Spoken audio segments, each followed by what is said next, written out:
Monica Ellison entered the classroom with the posture of someone who already knew the battlefield. The auditorium was immense, with endless rows of chairs and scattered students, some engaged in quiet conversations, others immersed in notes. But she knew that as soon as Dr. Richard Henshaw entered, everything would change. It was always like this. The man had a cruel talent for transforming the environment into a constant test, where the weak would break and the strong would learn to survive. She adjusted the strap of her backpack, feeling the weight not only of the books, but of the expectations. She was used to being underestimated, to seeing doubtful looks every time she opened her mouth. However, something inside her told her that today would be different.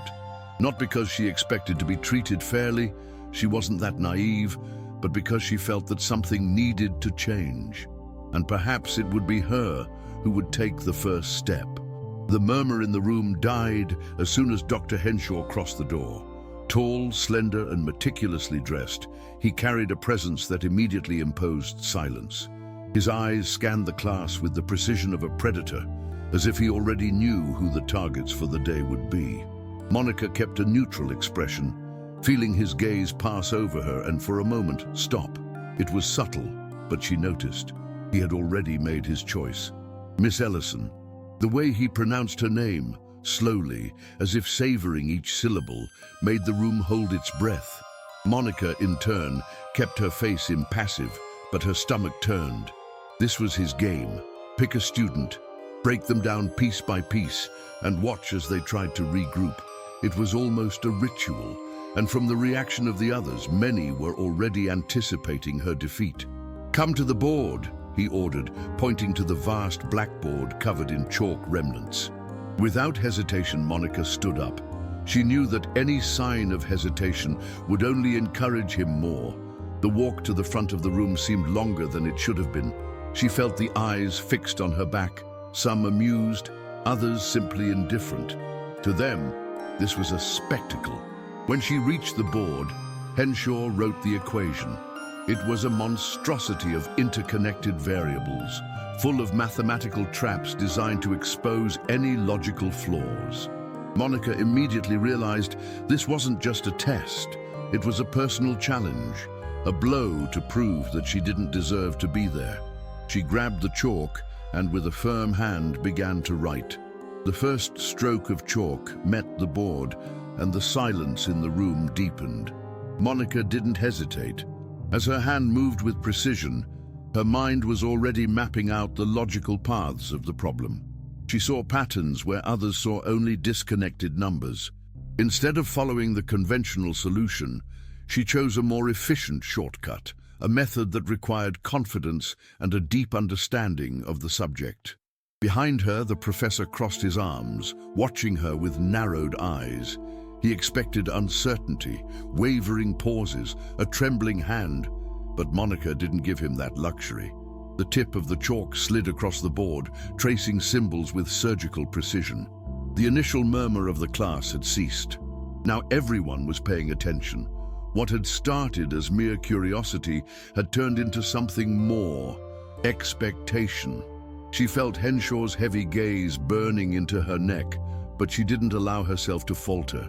He wanted her to make a mistake, to make a slight slip for him to grab and publicly dismantle her, but there would be no mistake. When she drew the last line and boxed the answer, absolute silence fell over the room.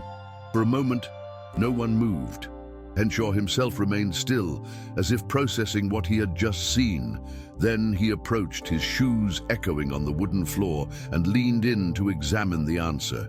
His eyes swept over each line, each step, desperately searching for a mistake, but he found nothing. Finally, he straightened up. His face showed no surprise, but there was a tightness in his jaw that betrayed his frustration. "Interesting," he said coldly, "an unusual approach." Henshaw slowly turned to face the class, as if waiting for someone to challenge what they had just seen. But the silence persisted. He wasn't used to this. Normally, when he dismantled a student in front of everyone, the result was predictable: hesitation, nervousness, submission. But Monica had escaped the trap. And worse, she had done it without leaving room for criticism. She, in turn, maintained her posture, showing no emotion other than firmness. She knew he would try to downplay her victory, that he would look for an angle to regain control of the situation, and that's exactly what happened. With a meticulous movement, Henshaw erased her answer from the board, and without saying a word, began writing another equation, larger, denser, a tangled mess of variables and exponents that made the previous one seem like child's play. Monica heard a whisper from one of the students behind her. "Now she's screwed." The tone wasn't one of contempt, but fascination. They wanted to see how far she could go. Henshaw finished writing and stepped back, his arms crossed. "If your approach is truly valid, you should be able to solve this one too," he declared. The challenge was issued. Monica looked at the board. The equation was intimidating, but not impossible. Any hesitation now would be a victory for him, and that was not an option. She grabbed the chalk again, took a deep breath, and began. The principal sighed and leaned back in his chair, pinching the bridge of his nose, as if he were already tired of the conversation. "Jalen, I understand your point, but the school follows a curriculum approved by the state. It's not up to you to decide what's right or wrong in the material." Jalen tasted bitterness in his mouth. "But if I know something is wrong, shouldn't I question it? Isn't that what the school teaches? Think for ourselves?" The principal pursed his lips, clearly annoyed. "You weren't sent here to think for yourself, Jalen. You were sent because you disrupted the class." The boy shook his head in disbelief. It didn't matter that he was right. What mattered was that he had challenged the system. Easton sighed again, this time more deeply. "Here's what's going to happen. You're suspended for the rest of the day. Go home, reflect on it, and come back tomorrow, ready to follow the rules." The word "suspended" hit Jalen like a blow to the chest. He felt a lump tighten in his throat, but he wouldn't let them see any sign of weakness. With a brief nod, he turned and left the office. The secretary didn't even look up as he passed, as if she had already expected that outcome. In the hallway, the curious looks of a few students pierced his back. He knew what they were thinking. What did he do? But Jalen didn't care about that. What hurt was the injustice. He hadn't fought, hadn't cursed anyone, hadn't done anything except tell the truth. And for that, he was being punished. As he left the school gates, the hot wind from Baton Rouge blew against his face. He walked home with firm steps, feeling the anger grow with every meter. He knew his mother wouldn't be happy about it. This time, Monica took a second longer before starting. Not because she doubted herself, but because she wanted to be sure she was about to dismantle the problem in the most efficient way possible. Henshaw expected to see her stumble, lose her rhythm, get confused by the complexity of the equation. But instead, what he saw was a pattern emerging in real time. The first strokes were careful, building the foundation. Then came the clever cuts, the invisible shortcuts for those who didn't truly understand the subject. She eliminated unnecessary terms, reduced expressions to simpler forms, following a line of reasoning that was unconventional. At times, she paused for a moment, not to hesitate but to anticipate the next steps. The room was still.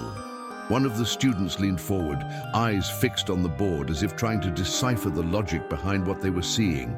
Another nudged the friend next to him, murmuring, "Dude, look at this." Henshaw, who had started observing with an air of superiority, now wore a too neutral expression, a sign that he was absorbing every detail. When Monica drew the last line and boxed the answer, no one needed to check. Perfection was there, clear, indisputable. And then, before Henshaw could say anything, a new voice was heard. "That was brilliant." The room turned toward the sound, and there she was, Dr. Elaine Parker, sitting at the back of the auditorium, watching everything closely. Dr. Parker's comment shattered the tension like glass breaking on the floor. Her praise wasn't casual. She wasn't the type to give out empty words. Her gaze was fixed on Monica with a glint of genuine admiration. "Most people would take twice as long to solve this, and still do it in a more cumbersome way," she added. crossing her arms. Monica didn't respond immediately. Her heart was pounding in her chest, but her expression remained composed. Henshaw, on the other hand, was rigid. His clenched jaw betrayed the discomfort he was trying to hide. Not only had Monica dismantled his attempt to destabilize her, but now another authority in the room was openly recognizing it. The students exchanged looks. Some who had been laughing quietly before now seemed to reconsider their opinions. Others, who had never noticed Monica before, were now looking at her as if they were seeing something completely new. Henshaw, however, would not give in so easily. He slowly turned to Monica and, without directly acknowledging her victory, declared, "There's still room for discussion on the efficiency of this method." Dr. Parker raised an eyebrow. Which part exactly needs to be discussed? She found the most direct solution, without mistakes, and with a level of understanding that few here would demonstrate. That's not up for discussion. A dense silence hung in the room. Henshaw wasn't used to being challenged. And for the first time, the dynamic seemed to change, not just between him and Monica, but between him and all the students who were watching. Henshaw held Dr. Parker's gaze for a few moments, but anyone in the room could see that, for the first time, he didn't have a ready answer. His usual strategy of belittling students with vague comments and endless challenges wasn't working, and Monica knew this. But instead of confronting him directly, she remained silent. She didn't need to prove anything more. The answer was there on the board, and Parker's recognition had sealed the verdict. The professor turned back to Monica. "Very well," he said finally, but there was something strange in his voice. It wasn't a sincere compliment, but rather an attempt to regain control of the situation. He couldn't just admit that he had lost the battle, not in front of the whole class. So he did what he knew best, redirected the focus.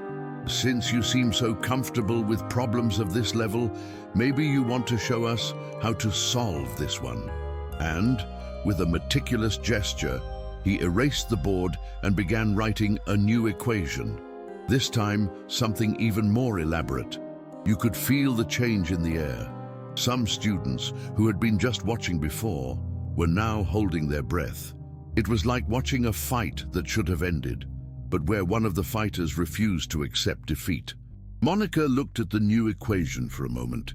It was extensive, with multiple layers of algebraic manipulation, irrational numbers, and overlapping trigonometric functions. An equation tailor-made to confuse and wear her down. Henshaw wanted to push her to the limit, and maybe on another day that would have shaken her, but not today. She took a step forward, grabbed the chalk again, and began. But this time, something changed in the way the room reacted. No longer were there those condescending looks waiting for her to fail. On the contrary, now people were genuinely curious. Some even leaned forward to see better. What was most impressive was that, as Monica wrote, the students began to follow along. What had once seemed like just a show for the professor to see a student stumble was now becoming a moment of genuine learning. She wrote fluently with confidence, and her approach brought clarity to something that before seemed like an indecipherable maze. Henshaw noticed. The authority he once held was slipping through his fingers. Before, he was the only one whose knowledge dominated the room. But now, the students weren't just paying attention to Monica. They were learning from her. When she finished the last step and highlighted the answer, a murmur spread through the auditorium. It wasn't the mocking whisper from the start of the class. It was a contained admiration, the kind of sound that precedes recognition that hasn't yet been fully verbalized. Dr. Parker smiled slightly, as if she already knew this would happen. "I think your question has been answered, Richard," she said, without taking her eyes off the board. Henshaw opened his mouth to retort, but there was nothing he could say without sounding pathetic. He had challenged Monica, not once, but twice. And both times she had surpassed him. The air in the room was tense, but now there was a slight vibration, like when you feel that something is about to transform. Monica didn't look at her peers or the professor. She already knew what she needed to know. This moment wasn't about proving anything else to herself. It was about reaffirming the certainty that she had control of the situation. And that's what she did. It wasn't arrogance, but solid confidence, earned over the years of facing obstacles, some visible, some invisible, on her academic journey. She had always known she would be relentlessly challenged, but she also knew she would never have to submit to anyone. The room's reaction was slow at first, but soon it spread. Those who had once mocked her presence were now absorbed, feeling the weight of what had just happened. Monica hadn't just solved the problem. She had done it in a way no one else would have imagined, which placed her on a completely different level. And the most interesting part was that she wasn't alone. The environment around her was changing. It was no longer an isolated battle between her and Henshaw. It was a change in the dynamic of the entire auditorium. She could feel it. When a student stood up and murmured, "She did the impossible," the impact of their words crossed the room like a wave, causing others to begin discussing the solution she had given. Monica didn't need public approval. She knew that, but she felt a slight satisfaction as she saw that instead of keeping their distance, the others were, for the first time, recognizing the value of her approach. Henshaw didn't speak. His rigid posture betrayed how uncomfortable he was, and the fact that he had no more words to disqualify Monica's solution showed that he had been irrefutably defeated. But, unlike what many expected, he didn't explode in anger. He simply turned and began erasing the board. In his mind, he was still trying to find some point of failure, some detail that could reverse the game, but there was nothing left. The last equation had been solved masterfully, and Henshaw knew it. He who prided himself on his ability to subjugate students was seeing a rupture in the order of things. Monica was not just a student he had challenged. She was forcing a reflection he wasn't ready to accept. She didn't need him to recognize her. She had already recognized herself. As he erased the last remnants of the lesson, Monica grabbed her backpack and slowly walked back to her seat. Her steps were firm, unhurried, and the movement of her head was not that of someone hiding, but of someone who knew they had just conquered something much bigger than a simple approval. The shine in the eyes of the other students said it all. The battle was won, and although she knew Henshaw would challenge her again, she was no longer afraid. Today, she had taken the first step toward breaking an invisible barrier, not just for herself, but for everyone who had witnessed it. The class ended, but Monica knew something had changed irreversibly. When the students started to get up to leave, she remained seated, almost as if absorbing what had just happened. The murmur in the room was something new. People who had previously ignored or even looked down on her now approached with a different attitude. Gazes that had once been indifferent or condescending now carried a mix of curiosity and respect. While packing up her materials and preparing to leave, she heard a familiar voice approaching. It was Jordan, her friend, who had been in the same class and had watched everything from the back of the room. "I can't believe it. You made Henshaw swallow his tongue. He looked like he was about to explode when Dr. Parker cut him off." Jordan was excited and couldn't hide the smile on his face. For him, seeing Monica shine in front of such a feared professor was a personal victory. Monica smiled briefly, but there was no euphoria in her gaze. For her, what had happened that day held a deeper meaning. It wasn't just about winning a specific battle against Henshaw. It was about the feeling that she had finally freed herself from the expectations imposed on her, that maybe, at some point, she had found a way to validate her own excellence. "It wasn't just about Henshaw," she replied calmly. "It was about everyone who was there, who didn't see me before." She grabbed her backpack and stood up. "Today, I'm not just another student. Today, things changed." Jordan laughed, but Monica could tell he understood what she meant. "You know he's going to challenge you again, right?" He said it in a playful tone. But there was a slight concern in his voice. Henshaw was relentless, and Monica knew that. "Yes, I know. And next time, I'll be even more prepared."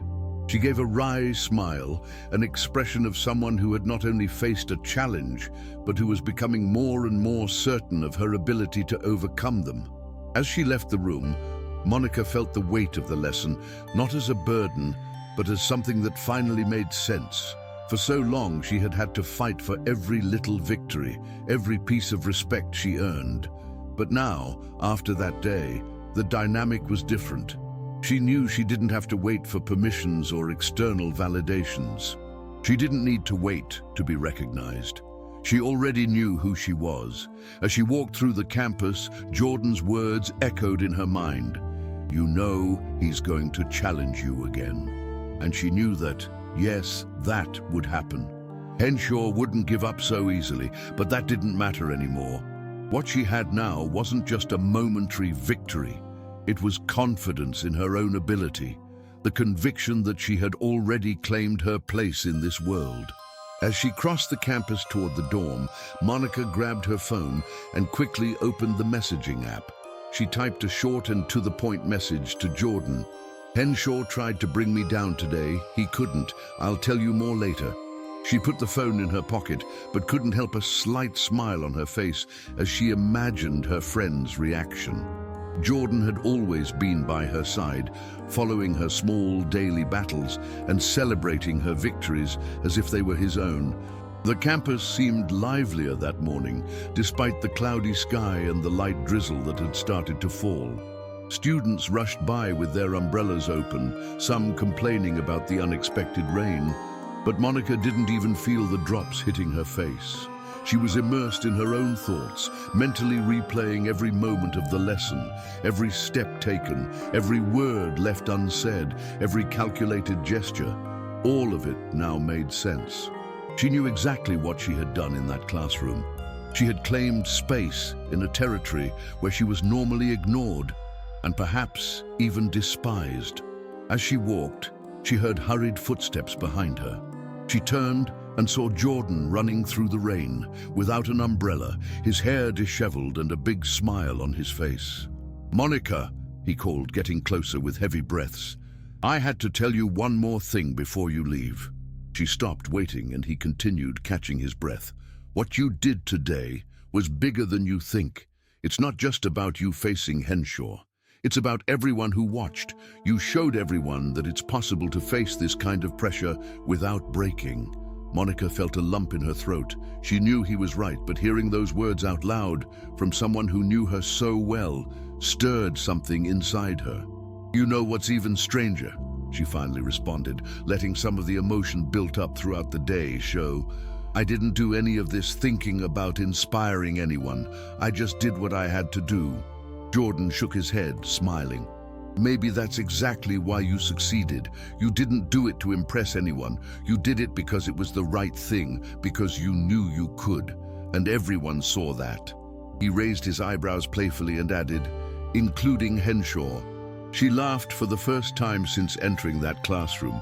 It was a light, authentic laugh, almost unexpected after all the tension of the day. She felt strangely light, as if, for the first time, she could breathe deeply without the constant weight of others' doubts on her shoulders. Perhaps that was the main point of that difficult morning, realizing that external respect and validation might matter, but never more than what she knew about her own abilities. Monica said goodbye to Jordan and continued on her way to her dorm. As the rain slowly picked up, each drop seemed to wash away part of the pressure that had built up over the years, as she had constantly had to prove her worth. She reflected on the fact that, despite everything she had achieved that day, the battles were still far from over.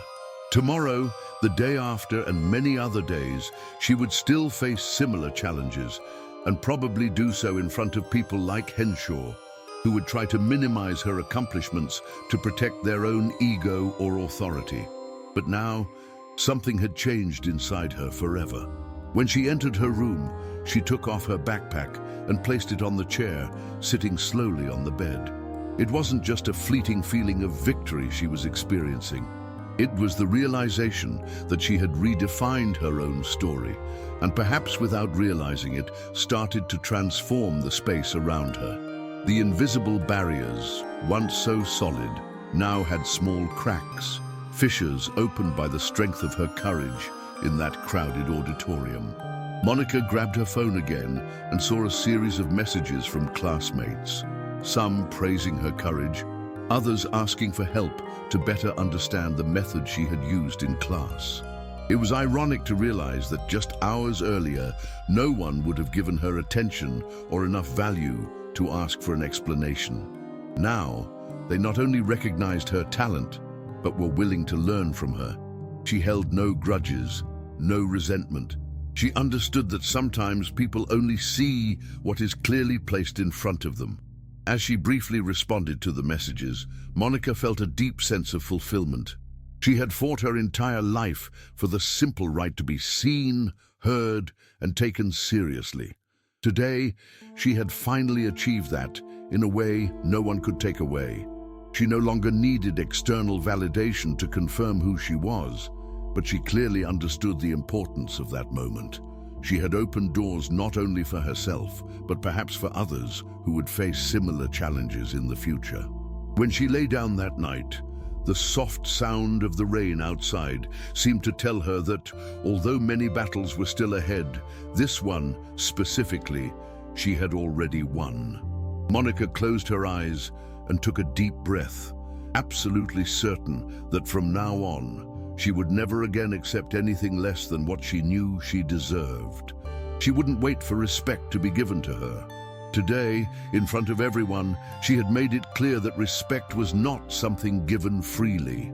It was something earned, and she had just earned it definitively.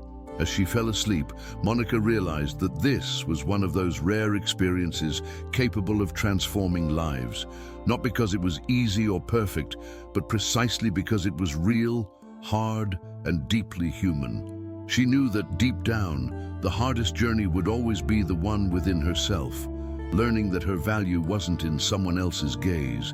Now, she had finally understood.